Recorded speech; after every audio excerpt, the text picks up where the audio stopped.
সুদ খোয়া হালাল না হারাম? হালাল, মাশাআল্লাহ। এই গাঁয়েই বাস করবো রে ভাই।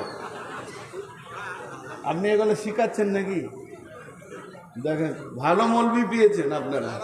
সুদ খোয়া, সুদ খোয়া হারাম। তো সব থেকে বড় সুদখোরের নাম হচ্ছে হজরতে আব্বাস রাদিয়াল্লাহু তাআলা আনহু, রসুলের নিজের চাচা। আরবে এত বড় সুদখোর আর কেউ ছিল না, বুঝছেন? কিন্তু হজরতে আব্বাস যখন কালেমা পড়লেন, নিজেকে পবিত্র করতে গেলেন, রাসূলুল্লাহ সাল্লাল্লাহু আলাইহি সাল্লামের কাছে তৌহিদের পানিতে গোসল করতে গেলেন, তো উনি আল্লাহ রসুলের কাছে কালেমা পড়লেন, আশহাদু আল্লা ইলাহা ইল্লাল্লাহু ওয়া আশহাদু আন্না মুহাম্মাদান আবদুহু ওয়া রাসূলুহু। কালেমা পড়া হয়ে গেল। কালেমা যে শেষ হয়ে গেল, বিশ্বনবী ঘোষণা দিয়ে দিলেন, ও আরবের মাটির লোক, আমার চাচা এতদিন বেঈমান ছিল, সে সুদের ব্যবসা করেছে, আজকে সে কালেমা পড়ে নিয়েছে, আর আমার চাচা সুদ খাবে না, এমন গোসল করেছে, আর ময়লার সঙ্গে নিজেকে মিশাবে না। অতএব তোমরা যারা আমার চাচার কাছে টাকা ধার নিয়েছো সুদের উপরে, তারা আজ থেকে শুনে নাও, তোমাদেরকে আর সুদ লাগবে না, শুধু আসলটাই দিলে হয়ে যাবে।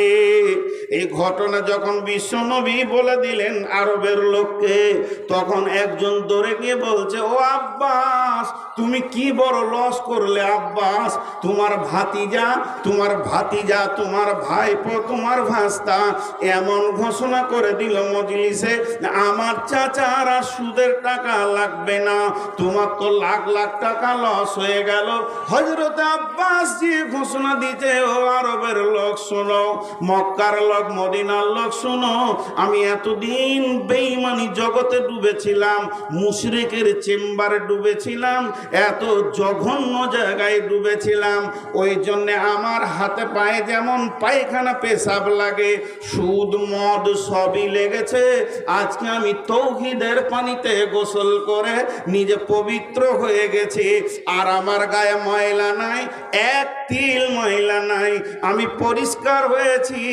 আমার ভাতিজা আমাকে পরিষ্কার করে দিয়েছে, পূর্বের গুনাহ আমার মাফ হয়ে গেছে, আমার গায়ে একটা কলঙ্কের দাগ নাই। তো আমি আল্লাহ পেয়েছি, রসুল পেয়েছি, পবিত্র দিন পেয়ে গেছি। এই খুশিতে আমার ভাতিজা যে ঘোষণাটা করেছে সুদ লাগবে না, আসলটা লাগবে, যোগ্য ভাতিজা ঠিক কথা বলেছে। তবে আমি আর একটু অফার দিছি, আমি আসলটাও মাফ করে দিলাম। ঈমান আনার সঙ্গে সঙ্গে কাজ কেমন? তাহলে বলেন, এদের সাবানটার ভিতরে কয়লা ছিল না, কাপড় কেচেছে, কাপড় সাফ। আর আমি নামাজি, আমি পরেশগার, আমি আলদাবাই, আমি মিথ্যা বলি, আমার সুদের ব্যবসা আছে, আমার এনজিও আছে, আমার অনেক গ্রুপের সঙ্গে টাকা দেওয়া আছে মা বোনেদের, অথচ ও নামাজি। আচ্ছা বলেন, ও পবিত্র আছে? সাদা কাপড়ে পেশাব পায়খানা সব কিছু লেগে আছে। আল্লাহ বলছে তুই ফেঁসে গেছিস, হয় পরিষ্কার সাদা হ, আর না হয় ময়লা নিয়ে থাক। আপনাদেরকে বুঝাতে পারলাম? আমি এতক্ষণ কি বুঝালাম? টোটাল আমার বক্তব্য আমি 1 ঘন্টা দিয়ে ফেলেছি। 1 ঘন্টায় আপনাদেরকে কি দিলাম? যদি এখন জালসাটা বন্ধই হয়ে যায় বা আমি মারা যাই, আগামী কাল সকালে আপনার বিআই আপনাকে ফোন করে বলবে, ভাই জালসাটা হলো? বলে হ্যাঁ হয়েছে। ভাই নূর মোহাম্মদ এসেছিল? বলে হ্যাঁ এসেছিল। তো মারাই গেল। তো উনি বক্তব্য রেখে গেছেন মাত্র 1 ঘন্টা। 1 ঘন্টায় আপনি কি পেয়েছেন? আপনি বলবেন আমি 1 ঘন্টা তো ওনার কাছ থেকে একটা জিনিস পেয়েছি। আল্লাহর কাছে যদি সফল পেতে হয় তো নাপাক হারাম থেকে নিজেকে বাঁচাতে হবে। যে হারাম থেকে বাঁচবে সে সফলতা পেয়ে যাবে। আর সফলতাটা কত গুরুত্ব সফলতাটা কত গুরুত্ব, সফলতাটা কত গুরুত্ব, সফলতাটা কত গুরুত্ব। ওহি বন্ধ হয়ে গেছে, নতুন হাদিস তৈরি হচ্ছে না, কিন্তু আল্লাহর তরফ থেকে সফলতার ডাক প্রতিদিন 5 বার চলছে। চলছে কি চলছে না? এরা হ্যাঁ না বলে না। আর ওই বেটা ছেলেটি ওইদিকে দাঁড়িয়ে আছে, তোদের শাশুড়ি ওইদিকে আছে নাকি রে? বেয়াদবের দল, পানি খায় আছে বলে।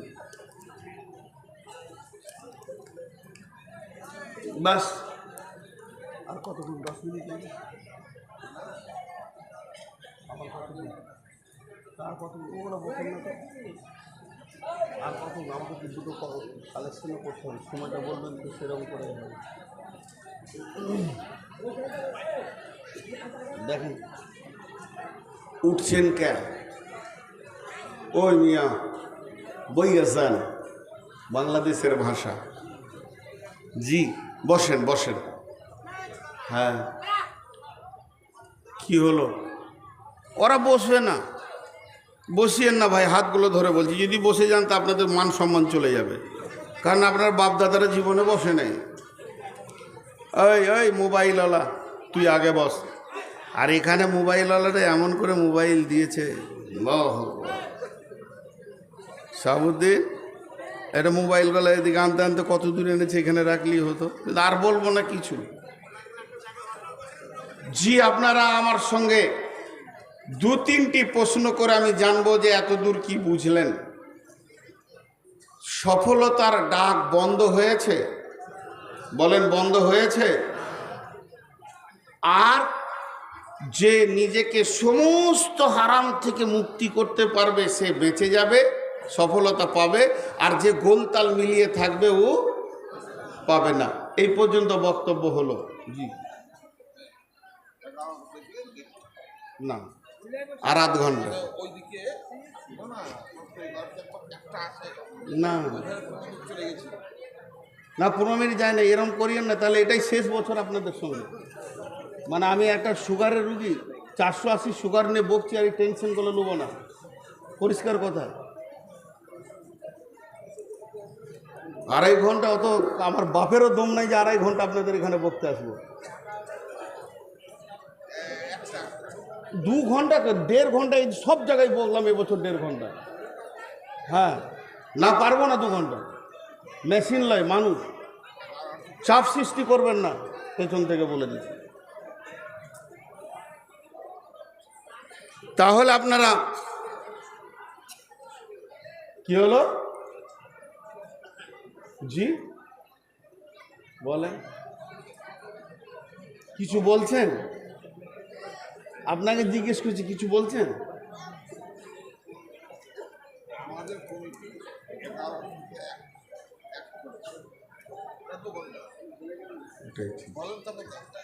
আচ্ছা আপনারা বসেন, সকলে একবার বলেন সুবহানাল্লাহ, আলহামদুলিল্লাহ, ওয়ালা ইলাহা ইল্লাল্লাহ। তো এতদূর যা বকলাম, সফল অসফলের কথা বললাম,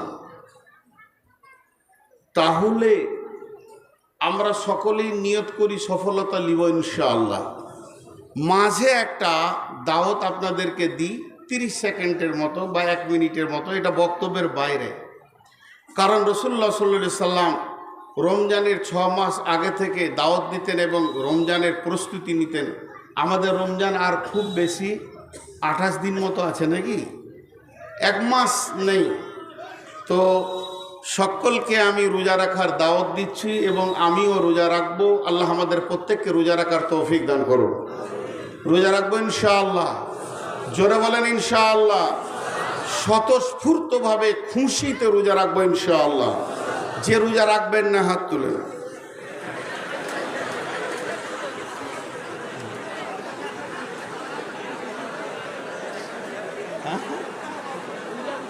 উল্টা বুঝেছে।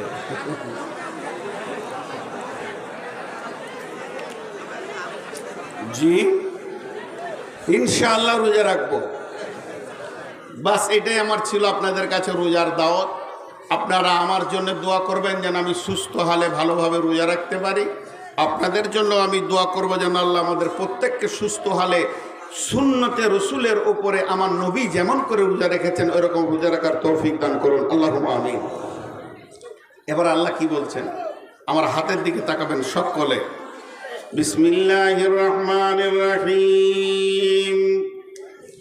আলিফ লাম মিম।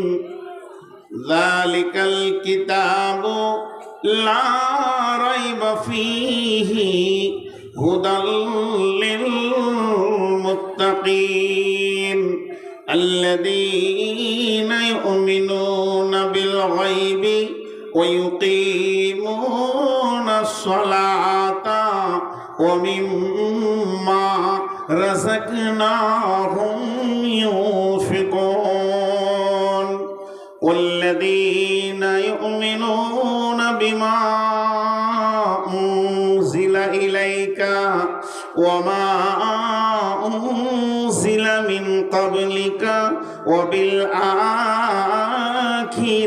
هم يوقنون। আল্লাহ কয়টা কথা বললেন? 8টা। কয়টা বললেন? সবাই বলি কয়টা বললেন? 8টা। 8টা কথা বলার পর আল্লাহ কি বলছে দেখেন, উলাইকা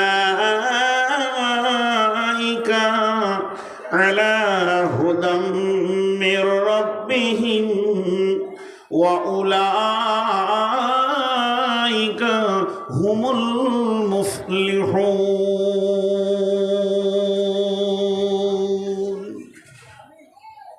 এই 8টা গুণ যার ভিতরে আছে আল্লাহ বলছে এরাই আল্লাহর সঠিক পথে আছে এবং এরাই কামিয়াবি পাবে, এরাই সফল কাম হবে। কে বললেন? তাহলে আমাদের ভিতরে কটা গুণ থাকতে হবে? 8টা।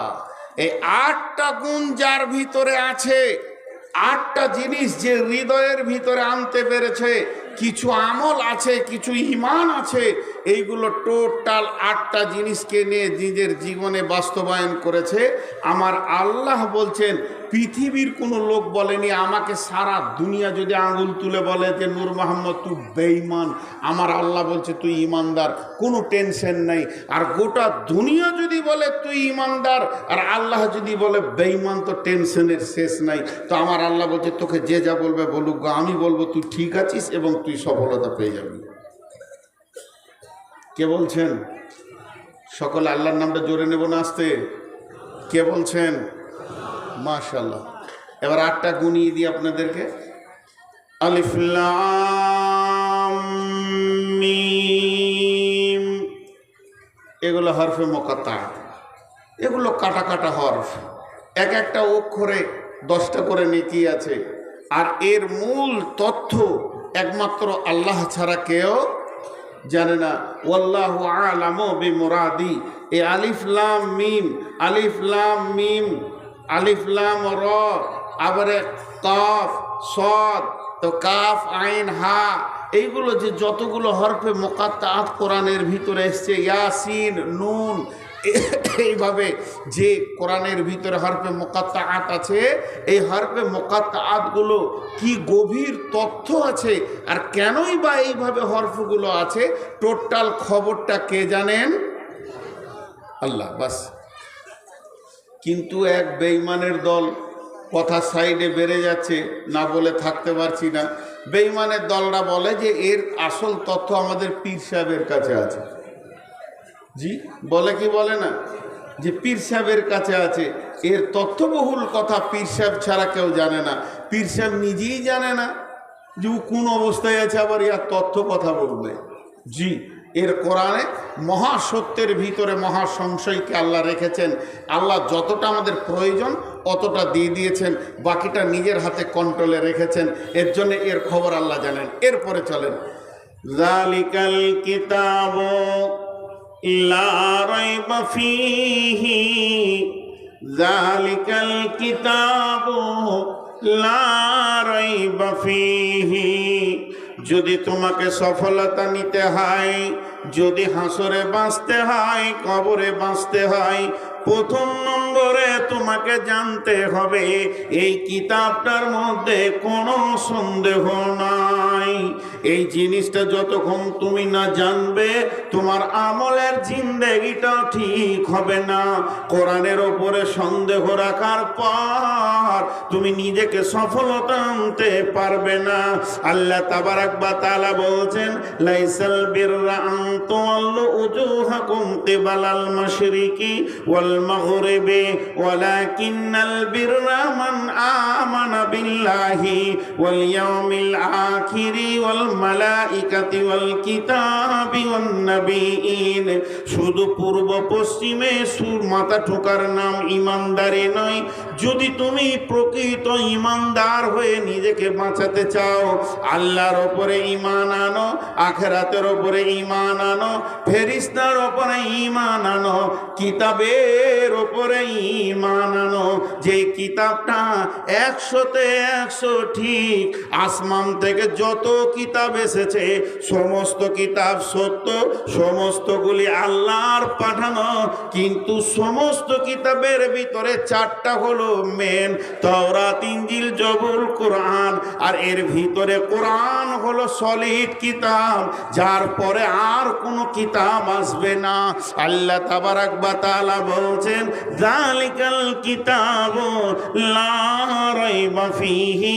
এই কিতাব তো সন্দেহ করা দূরের কথা, সন্দেহ পোষণ করাটাও যাবে না, হতেও পারে, বলা যাবে না। আল্লাহ তাবারাক ওয়া তাআলা বলছেন, ওয়া ইন কুনতুম ফী রাইবিন মিম্মা নাযালনা আলা আবদিনা ফাতু বিসূরাতিন মিন মিসলিহি ওয়াদউ শুহাদাকুম মিন দুনিল্লাহি ইন কুনতুম সাদিকিন ফাইন লাম তাফআলু ওয়া লাম তাফআলু ফাত্তাকুন নার আল্লাতী ওয়াকুদুহান নাসু ওয়াল হিজারাতু উইদ্দাত লিল কাফিরিন। তোদের যদি কোনো রকম সন্দেহ হয়, একটা কোরআন শরীফ নাই গো এখানে, গো ওইদিকে রয়েছে একটা, দেন। তোদের যদি সন্দেহ হয়, আল্লাহ চ্যালেঞ্জ দিচ্ছে, তোদের যদি সন্দেহ হয় তো গোটা পৃথিবীর জ্ঞান বিজ্ঞানী বসে যা, খালি আল্লাহকে বাদ দিয়ে যত বড় বড় গবেষণাগার আছিস তোরা বসে যা, দে একটা ছোট্ট সূরা লিখে দেখিয়ে দে। আর চ্যালেঞ্জ ছিল, কিয়ামত পর্যন্ত চ্যালেঞ্জ থাকবে, এই কিতাবের একটা সূরার মতো সূরা লিখে দেখিয়ে দে। তোরা পারিসনি, পারছিস না, পারবিও না। আর তোদের ঠিকানা হবে জাহান্নামের ভিতরে। যদি আমার কোরআনকে নিয়ে বেশি বাড়াবাড়ি করিস তো তোদের ঠিকানা হবে জাহান্নামে। একটা সূরা লেখ, তোরা সারা পৃথিবীকে চ্যালেঞ্জ দিলাম, একটা সূরা লেখ, পারবি না। আরবিতে তো বড় বড় আলিম রয়েছেন, বড় বড় পণ্ডিত রয়েছেন, ডজন ডজন দিস্তা দিস্তা খাতাকে শেষ করে দিল লিখে, জি। কিন্তু একটা আলিম খালি বলে দেখ যে আমি কোরআনের মতো একটা সূরা লিখে দিতে পারবো, এ সাহস কারণ নাই। কারণ এ কোরআন আল্লাহর রচনা শৈলী, এখানে কারোর ক্ষমতা নেই। এর ওপরে পূর্ণাঙ্গ বিশ্বাস রাখতে হবে, বিশ্বাস রাখতে হবে। জি ভাই, এর আগে আপনাদের এই মাটিতেই একবার বলেছিলাম শিক্ষার উপরে বক্তব্য রেখে, আজও সেই উদাহরণটা বলছি। আচ্ছা বলেন, একটা কথা আপনাদেরকে জিজ্ঞেস করি, বিশ্বনবী লিখতে পড়তে জানতেন? লিখতে পড়তে জানতেন? জানতেন না। কেন? কেন ওনাকে আল্লাহ লেখাপড়া দিলেন না? পৃথিবীর সমস্ত জ্ঞান ওনার ভিতরে লোড করে দিলেন, কিন্তু অক্ষর দিলেন না, লিখতে পড়তে জানতেন না। লিখতে পড়তে যে জানতেন না তার অনেক দলিল আছে, কিন্তু আল্লাহ বলছেন, হুয়াল্লাযী বাআসা ফিল উম্মিয়িনা রাসূলাম মিনহুম, তোমাদের ভিতর থেকে আমি একজন উম্মি নবী দিলাম। তবে এটা বলবেন না তিনি মূর্খ ছিলেন, এটা বলবেন না তিনি অজ্ঞ ছিলেন, নাউজুবিল্লাহ সুম্মা নাউজুবিল্লাহ, তিনি পণ্ডিত ছিলেন, পৃথিবীর সেরা পণ্ডিত ছিলেন, কিন্তু আল্লাহ তাকে অক্ষর দেননি, বিনা অক্ষরই তিনি ছিলেন। কেন?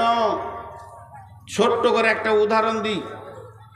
এখান থেকে একজন আমাকে একটা চিঠি লিখেছে বর্ধমানে, গোটা চিঠিটা পড়লাম, শেষকালে নিচে দু চারটা খারাপ কথা লেখা আছে যে তোকে যদি কোনোদিন শঙ্করপুর শেরপুর এলাকায় পায় তো ভালো করে জুতাবো। আমার মনে রাগ হলো, চিঠিটাকে আমি ভালো করে রেখে দিয়েছি যে ওই এলাকায় গেলে দেখাবো। নিয়ে এসে মৌলানা ভাইকে বলছি, ভাই আপনার কি দোষ করেছে, এটা লিখলেন কেন? কেন আপনি লিখলেন? উনি একজন আলেম মানুষ, চট করে আল্লাহর কসম খেয়ে নিলেন, ভাই আমি আল্লাহর কসম বলছি আমি ওটা লিখিনি। তখন আমিও বলছি আল্লাহর কসম ওটা আমি লিখিনি, যে আমি লিখে আপনাকে অপমান করছি তাও না। সন্দেহ কাকে হবে? যে চিঠিটা নিয়ে গিয়েছে তাকে। যাদের ভিতরে ঝগড়া লাগাইছে ওই সন্দেহ হবে কি হবে না? কিন্তু চিঠি যে নিয়ে গেছে সে আবার মূর্খ, সন্দেহ করা যাবে? জোরে বলেন যাবে? তা আল্লাহ তাবারাক ওয়া তাআলা বলছেন এই মহা সত্য চিঠিটা রে আমার গোলাম ও আমার বান্দা বান্দি, তোদেরকে আমি দিয়ে পাঠালাম, তোদের কাছে আমি পৌঁছালাম, কিন্তু যাকে আমি পিয়ন বানালাম তাকে মূর্খ করে দিলাম। এই জন্যে পৃথিবীর কেউ বলবে না যে নবী মুহাম্মদ সাল্লাল্লাহু আলাইহি সাল্লাম দু কলম লিখে দিয়েছে। এটা আবু জাহেল বলেনি, উমাইয়া বলেনি, বেঈমানরা বলেনি, এবং পৃথিবীর কেউ বলবে না, কারণ এটা আল্লাহর কিতাব, তিনার কাছে এসেছে, তিনি বলেছেন। আর যারা কাতিব ছিলেন লিখক তারা লিখেছে। অতএব বন্ধুরে এর ওপরে কোনো সন্দেহ করা যাবে না। তাহলে কিতাবটা পুরাতন, কিতাবটা পুরাতন। ক্বালা আসাতিরুল আউয়ালিন, বেঈমানেরা বলবে যেটা আগেকার কিতাব। জানেন কোরআন প্রতিদিন আপডেট, নতুন, প্রতিদিন নতুন। কেন? আল্লাহ বলছেন বিসমিল্লাহির রহমানির রহিম, ফিহা কুতুবুন কাইয়্যিমা, ফিহি কুতুবুন কাইয়্যিমা লাম ইয়াকুনিল্লাযীনা কাফারু মিন আহলিল কিতাবি ওয়াল মুশরিকিনা মুনফাক্কিনা হাত্তা তাতিয়াহুমুল বায়্যিনা রাসূলুম মিনাল্লাহি ইয়াতলু সুহুফাম মুতাহহারা ফিহা কুতুবুন কাইয়্যিমা। এটা হলো প্রতিষ্ঠিতমূলক কিতাব। এটা এমন কিতাব যেদিন জন্ম নিয়েছে রসুলের জামানায় যে পাওয়ারটা ছিল, যে ক্ষমতাটা ছিল, একই ক্ষমতা আজও আছে। আর যেদিন পশ্চিম দিকে সূর্য উঠে পৃথিবী ধ্বংস হবে সেই দিনও একই ক্ষমতাতে থাকবে। এর আশ্রয়ে এর কাছে যদি কেউ হেদায়েতের উপকরণ নেয়, যেমন উমর আবু বকরকে রাস্তা দেখিয়েছেন ওই রকম আজও আমাদেরকে রাস্তা দেখাবে। অতএব এটা প্রতিষ্ঠিতমূলক কিতাব। আল্লাহ তাবারাক ওয়া তাআলা বলছেন কিতাবটার উপরে তুমি 100-তে 100 বিশ্বাস আনো, কোনো রকম সন্দেহ করবে না। জালিকাল কিতাবু লা রাইবা ফীহি। এবার 2 নম্বরে বলছেন হুদাল লিল মুত্তাকিন, যে ভীতু হবে, আল্লাহকে ভয় করবে, এই কিতাব তাকে আল্লাহর রাস্তা দেখাবে। কিতাবকে প্রশ্ন করেন তুমি এসেছিলে কখন আর কেন এসছো? কিতাব উত্তরে বলবেন বিসমিল্লাহির রহমানির রহিম, শাহরু রমাযানাল্লাযী উনজিলা ফীহিল কুরআনু হুদাল লিন্নাস।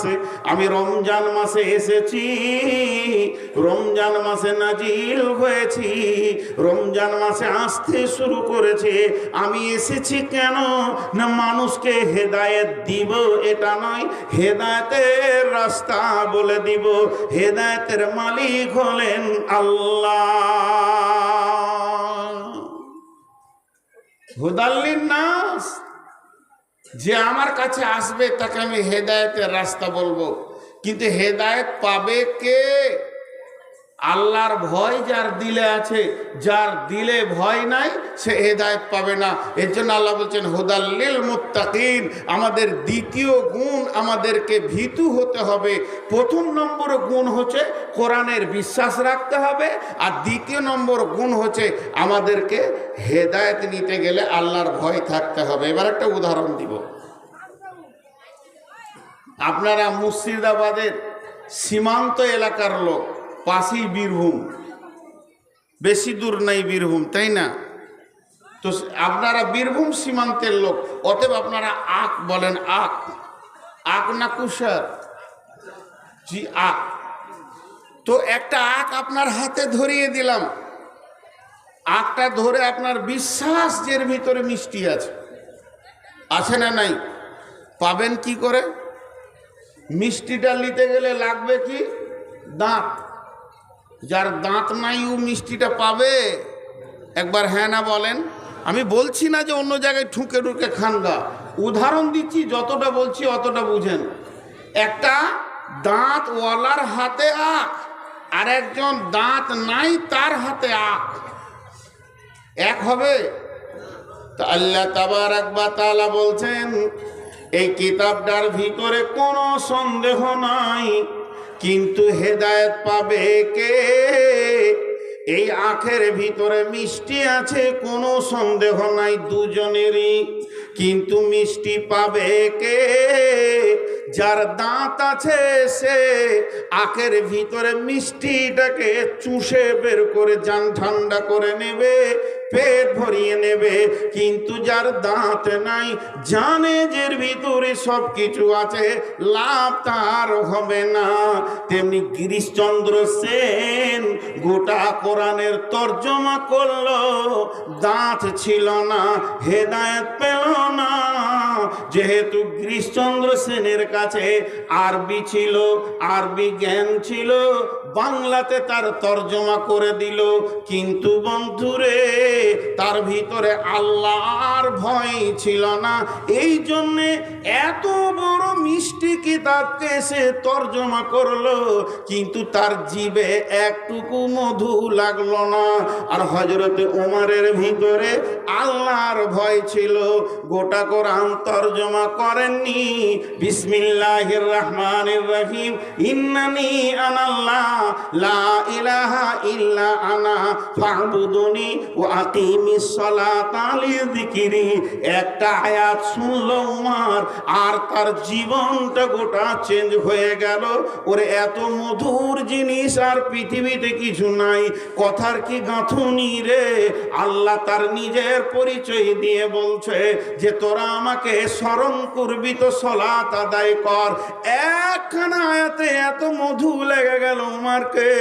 উমার তার বোন আব্দুল্লাহ ভাইকে বলছে, চল চল চল, আমি যে নবীর মাথা নিতে এসেছি তার কাছে চল।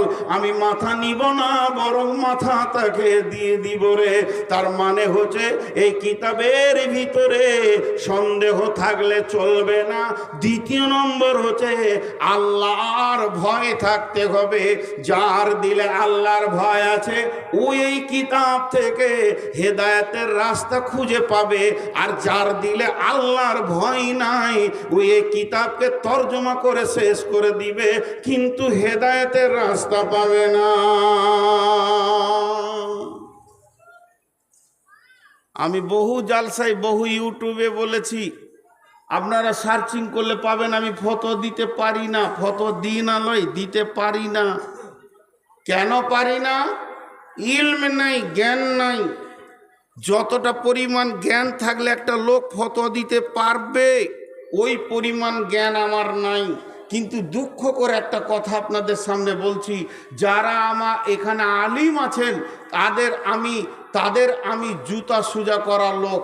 এটা আমার আনন্দের বিষয় যে আলিমগুলো আমাকে জুতা সুজা করতে দিচ্ছে, এটা আমার বিরাট সৌভাগ্য। আমার মতো গাধার জুতা সুজা করারও ক্ষমতা নেই। তারপরও একটা কথা বলছি, একই মাদ্রাসা থেকে আজকে কতগুলো ছেলেকে ফারাক করলেন আপনারা, মেহনত করে টাকা দিয়ে তাদেরকে পাস করিয়ে দিলেন।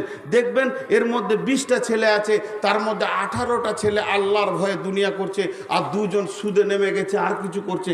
কারণ ও আখ এনেছে, দাঁত নাই, মিষ্টি পায়নি।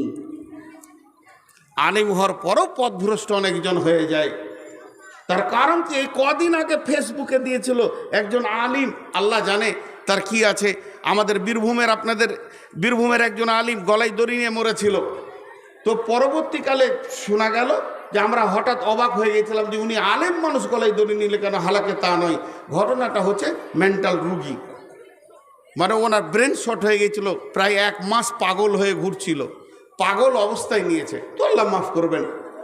তারপরে আছে আমাদের ইলামবাজার থানার মধ্যেই। তারপরে আমার একজন আত্মীয় রেলে কেটে মারা গেল, কিন্তু হালাকে ও রেলে মাথা দিতে যায়নি, পাগল হয়ে গেছিল, লাইনে হাঁটছিল, বাস কেটে গেছে।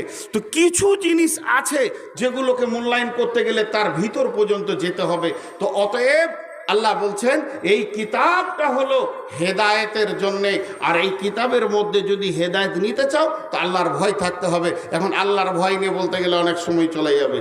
শর্টে একটা কথা বলবো, এটা তফসির ইবনে কাসিরের তফসির করতে গিয়ে হযরতে কাব বিন উবাই ইবনে কাব রাদিয়াল্লাহু তাআলা আনহু একটা হাদিস বর্ণনা করছেন হযরত উমর ফারুক থেকে। কারণ জামানাটা ছিল উমর ফারুক রাদিয়াল্লাহু তাআলা আনহুর জামানা, রাসূলুল্লাহ সাল্লাল্লাহু আলাইহি ওয়াসাল্লাম চলে গেছেন, আবু বকর চলে গেছেন, উমর খলিফা। হযরত উমর বলছেন, হে রাসূলের সাহাবীরা, তোমরা আল্লাহর ভয় সম্পর্কে কিছু জানো কি আমাকে বলো। যেহেতু আল্লাহ কোরআনে বলেছেন হুদাল লিল মুত্তাকিন, কোরআন থেকে হেদায়েত পাবে ওই যে আল্লাহকে ভয় করে।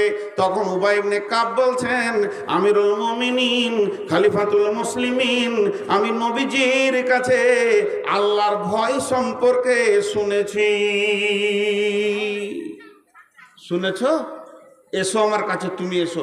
কাছে ডাকলো, যে বলো তো আল্লাহর ভয় কাকে বলে, তাহলে আমারও জানে যেন ভয়টা আসে, আমার ভিতরে রেনুয়েল হয়ে যাবে। উমর জানেন না তা নয়, উনি শুনতে চাইছেন। তখন উনি বলছেন, আমিরুল মুমিনিন, আপনাকে একটা কথা জিজ্ঞেস করবো, উত্তর দেবেন? বলে কি? জীবনে কোনো দিন সংকীর্ণ রাস্তায় হেঁটেছেন? সংকীর্ণ একদম আলপথ? বলে হ্যাঁ হেঁটেছি। তো 2 দিকের জমিওয়ালা তারা কাঁটা দিয়ে বেড়া দিয়ে দিয়েছে, এও দিয়েছে এও দিয়েছে, মধ্যখানে সংকীর্ণ রাস্তা হেঁটেছেন? বলে হ্যাঁ হেঁটেছি। কেমন করে হেঁটেছিলেন?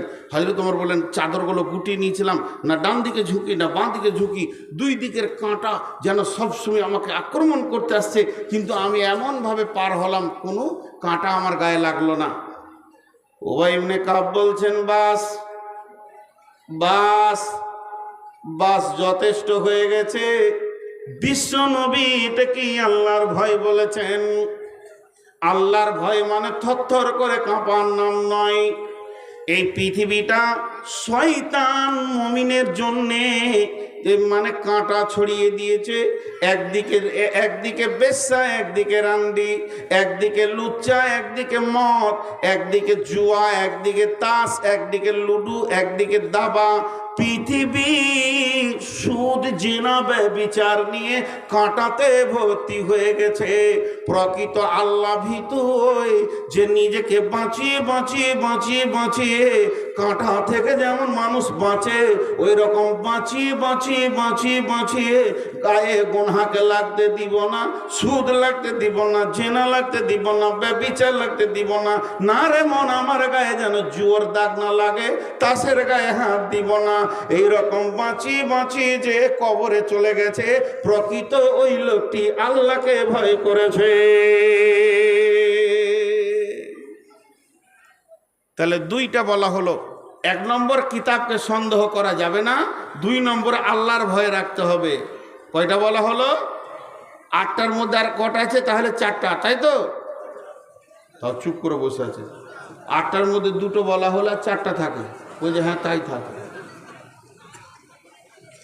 নাম্বার 3, আল্লাযীনা ইউমিনুনা বিল গায়বি, আল্লাযীনা ইউমিনুনা বিল গায়বি।